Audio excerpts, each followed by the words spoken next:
జై శ్రీరామ్. అందరికి నమస్కారం. చిన్న కథ, మంచి సందేశం. 12 జనవరి స్వామి వివేకానందుల జయంతి. మేమంతా వివేకానంద జయంతి ఆచరిస్తాము. వివేకానంద అట్లా ఇట్లా, వివేకానందుల మహానుభావులు ఇది చెప్పినరు, అది చెప్పినరు, చికాగో పోయినరు, అమెరికా ఉన్న ఇట్లా జరిగింది, అక్కడ ఉన్నప్పుడు ఇట్లా జరిగింది, అది ఇది అన్ని విషయాలు చెప్తాం. అయితే వివేకానందులు తొందర ఎంత పడ్డారు, చివరి రోజుల్లో వాళ్ళ సమస్యలు ఎట్లా ఉండ్రి, వాళ్ళకి ఏ డిసీజెస్ ఉండే, ఎంత ప్రాబ్లం నుంచి వాళ్ళు చనిపోయారు. ఆయన ఒక లెటర్ రాస్తారు స్వామి వివేకానందులు లాస్ట్ రోజుల్లో. అమెరికా నుంచి ఆయన 1897కి రిటర్న్ వస్తారు.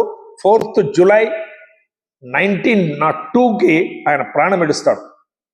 అప్పుడు ఆయన మధ్యలో ఇక్కడ జరిగింది, దేశంలో జరిగిన ఘటన ఆయన ఒక లెటర్లో రాస్తారు. ఒక తమ్ముడు, ఒక సహోదరుడు పైకి పోతే మీకు ఇంత సహకారం లేదు, మీకు సహన లేదు. ఒక వ్యక్తి పైకి పోతుంటే మీకు ఇంత ఆవేదన, ఇంత సహనం లేదు, వర్తన మీద ఉంది. షబాష్ మేరే దేశవాసియో, షబాష్ దేశవాసులు. ఒక నా తమ్ముళ్ళలాగా నేనున్నా, అన్నలాగా మీకున్నా, నేను పైకి ఎదిగితే మీకు ఇంత ద్వేషమా? ఎందుకంటే ఆయన అంత పాఖండి అని, ఆయన వివేకానందుడు సముద్ర ఉల్లంఘనం చేసిండు, వివేకానందుడు భ్రష్టుడు అయిపోయాడు, వివేకానందుడు అమెరికాకు పోయి అట్లా చేసిండు, ఇట్లా చేసిండు, అంత అపప్రచారం. అప్పుడు చాలా ప్రాబ్లమ్స్, 31 బీమార్లు ఆయనకి. హార్ట్ సమస్య ఉంది, కిడ్నీ సమస్య ఉంది, లివర్ సమస్య ఉంది, మైగ్రేన్ ఉంది, విపరీతంగా నెత్తి నోసు, ఎప్పుడు చూసినా చక్కెర వస్తుండే ఆయనకి. ఆహారం సరిగ్గా పోతలేకుండే. అక్కడ అమెరికన్ కంట్రీస్లో అక్కడిక్కడ విపరీతంగా భాషణాలు, చదువు, భాషణాలు తిరగడము, సరిగ్గా ఆహారం లేకపోవడము, అంత శ్రమ నుంచి ఆయన ఆరోగ్యం అంతా పాడైపోయింది. లాస్ట్ రోజుల్లో చాలా ప్రాబ్లమ్స్. 7,000 రూపాయలు కావాలి చందా. రామకృష్ణ పరమహంసుడిది ఒకటి పెద్ద ఇది నిర్మించాలి, స్మరణార్థం ఒకటి ఇది అని సమాధి. పైసలు దొరకలేదు, ఎవరు చందా ఇయ్యలేదు. ముల్లర్ మరి సేవియర్ అనే ఇద్దరు అమెరికన్ మిత్రులు కొంత పైసలు పంపిస్తే దాన్ని పూర్తి చేసిండు. మా దేశంలో ఆయనకి ఆ రోజుల్లో పైసలు కూడా 6,000-7,000 రూపాయలు కావాల్సి ఉంటే ఇవ్వలేదు.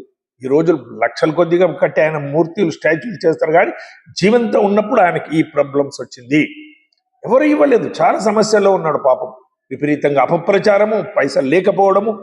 ఒక ఇల్లు కొన్నాడు తల్లి కొరకు, చిన్న ఇల్లు. తండ్రి చిన్నప్పుడు చనిపోయిండు, తల్లికి నేను ఏం చేయలేకపోయాను కదా, సన్యాసం తీసుకుని అక్కడిక్కడ తిరిగాను.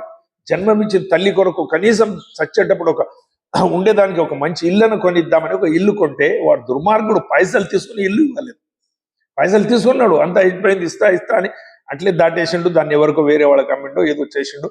ఆయన కోర్టుకు పోలేడు. సన్యాసి ఏం చేస్తాడు అనేది ఒకటి. అది ఈయననే ఉల్టా బెదిరించి ఇల్లు ఇవ్వలేదు కలకత్తాలో. ఈ మాదిరిగా జీవంతో ఉన్నప్పుడు విపరీతంగా ఇబ్బంది పెట్టినారు వివేకానందులకి. చివరి రోజుల్లో అనేక సమస్యల నుంచి, కొన్ని రోజులైతే లాస్ట్ రోజుల్లో ఎవరితోనో మాట్లాడేది లేకుండా వివేకానందులు శాంతంగా తన రూమ్లో తాను కూర్చుంటుండేనంట.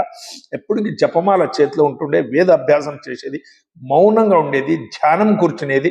ఆహారం కూడా సరిగ్గా పోతలేదు.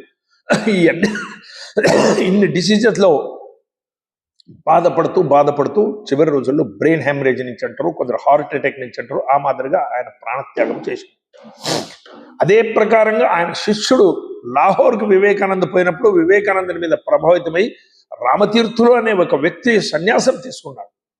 వివేకానందుల తర్వాత నేను కూడా ఈ సమాజంలో ఉన్న మూఢనమ్మకాలు, సమాజంలో ఉన్న అస్పృశ్యత, సమాజంలో ఉన్న ఈ నరబలి, ప్రాణిబలి, హింస, ఇవన్నీ పోగొట్టాలి, ఏమైనా చేయాలని విదేశాలకు మొదటి పోయి అక్కడంతా చేస్తుంటే అక్కడ ఆయనకు అనిపించింది, అరే ఇవన్నీ సమస్యలు మన దేశంలో ఉన్నవి, నేను ఇక్కడే అమెరికాలో పని చేస్తున్నా, ఇక్కడికి పోదామని మళ్ళీ ఆయన రిటర్న్ వచ్చి కాశీ నుంచి మొదలు పెట్టాలి. అధ్యాత్మ నగరి కాశీ నుంచి దేశమంతా తిరగాలి, దేశమంతా వివేకానందుల సందేశాన్ని చెప్పాలి అని అనుకుని ఆయన కాశీలో ఒక పెద్ద సభ పెట్టిండు, రామతీర్థులు. అప్పుడు అక్కడ పండితులంతా కోపం, పైకి వచ్చిండ్రు, స్టేజ్ మీద మైక్ గుంజుకున్నారు. ఆపు, నీకు సంస్కృతం వచ్చా? రామతీర్థులు అన్నారు, నాకు సంస్కృతం రాదు, నాకు పార్సీ వచ్చు, ఉర్దూ వచ్చు, హిందీ వచ్చు, ఇంగ్లీష్ వచ్చు, 4-6 భాషలు వచ్చు, నేను ఒక ప్రొఫెసర్ని, నాకు సంస్కృతం రాదు. నీకు సంస్కృతమే రాదంటే మంత్రాలన్నీ సంస్కృతంలో ఉండవి, వేదమంతా సంస్కృతంలో ఉంది, ఉపనిషత్తు సంస్కృతంలో ఉంది, ఎట్లా చెప్తావా నువ్వు? మంత్రాలు సంస్కృతం వచ్చిన వాడే చెప్పాలి, నువ్వు చెప్పనీకి అధికారం లేదు అని ఆయనని బెయిజ్జత్ చేసేసారు. మైక్ గుంజుకున్నారు, ఏదేదో మాట్లాడినారు. పాపం చాలా బాధతో దిగిపోయాడు. ఇంకా వీళ్ళు చెప్పేది సాధ్యం లేదు, ఈ దేశంలో ఎట్లే ఉండిపోతారు వీళ్ళంతా పాఖండి, రూఢీవాదులు, దేవుని గురించి ఏమేమి తెలియని భ్రష్టులు, అని ఆయన సన్యాసం కూడా త్యాగం చేసేసి చివరి రోజుల్లో హిమాలయ పర్వతంలో తెల్ల బట్టలతో చనిపోయిందంట. చూడండి ఎంత ఈ రూఢివాదులు ఏమున్నారు, ఈ పరంపరావాదులు అనేవాళ్ళు ఎవ్వరికి ఎడవలేదు. వివేకానందని లేదు, రామతీర్థులకు ఎడగలేదు, దయానంద సరస్వతికి కూడా విషయం ఇచ్చింది. ఈ మాదిరిగా పెద్ద సంతులకి అందరికీ ఇబ్బంది పెట్టిన వాడే. తరుణ్ సాగర్ అని ఒక పెద్ద సంతుడు, జైన్ సమాజం, ఆయన చెప్పిన మాటలు నాకు ఈ రోజు జ్ఞాపకం ఉంది. ఆయన అంటాడు, మీరు అందరు నా దగ్గరకు వస్తారు, కాళ్ళు పెట్టు, మంత్రాక్షి నెత్తి మీద కాలు పెట్టు, చేయి పెట్టు, నీకు లాభం అయ్యేదే కోరుతావు, కానీ నా విషయం నీకేం పట్టదు. నేను ఉన్నానా, సచ్చిననా, నా ఆరోగ్యం ఎట్లుంది, నా పరిస్థితి ఏమిటి, ఏమీ విషయం ఎవరికి పట్టదు. నాకేమని నాకే స్వామి ఆశీర్వాదం చేయి, నెత్తి మీద కాలు పెట్టు, నేను పాదం తే, ఇదే అడుగుతావు అందరు చూసి. ఒకవేళ నేను ఈ సన్యాసం వదులుకుంటా, నాకు కూడా చాలా అయింది, ఏం సన్యాసం, మీ జతకు ఒక ఎవరైనా పిల్లలు ఉంటే చూడండి, పెళ్లి చేసుకుని మీ జతకు హాయిగా ఉండిపోతా అని అంటే, మీరు మీ ఇంట్లో నన్ను కసువుడిచ్చేదానికి కూడా పెట్టుకోరు పని. ఈరోజు లక్షల మంది నా శిష్యులు ఉన్నారు, పాదాలు పట్టుకుంటారు, ఆశీర్వాదం అంటారు. ఒకవేళ నేను అట్లా వస్తే నన్ను మీ ఇంట్లో కసువుడని కూడా పెట్టుకోరు. ఇంత దుర్మార్గ ఆలోచన ఉంది మీ దగ్గర అని. చూడండి, ఈ రోజు కూడా అదే పరిస్థితి ఉంది. ఎక్కడైనా చూడండి స్వాముల దగ్గర, స్వామి దగ్గర పోయి, స్వామి సర్వేజనా సుఖినో భవంతు, స్వామి అందరికీ బాగా కావాలని ఆశీర్వదించి, స్వామి మా ఊరికి బాగా కావాలి, స్వామి మా దేశం బాగుండాలి అని ఎవరైనా అడుగుతారా?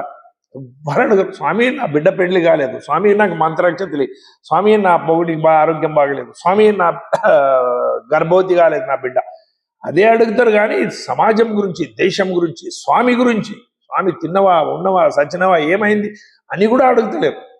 తమకే ఏం కావాలి. ఈ మాదిరిగా వివేకానందులు కూడా చాలా ఇబ్బంది పెట్టింది దేశం ఇది.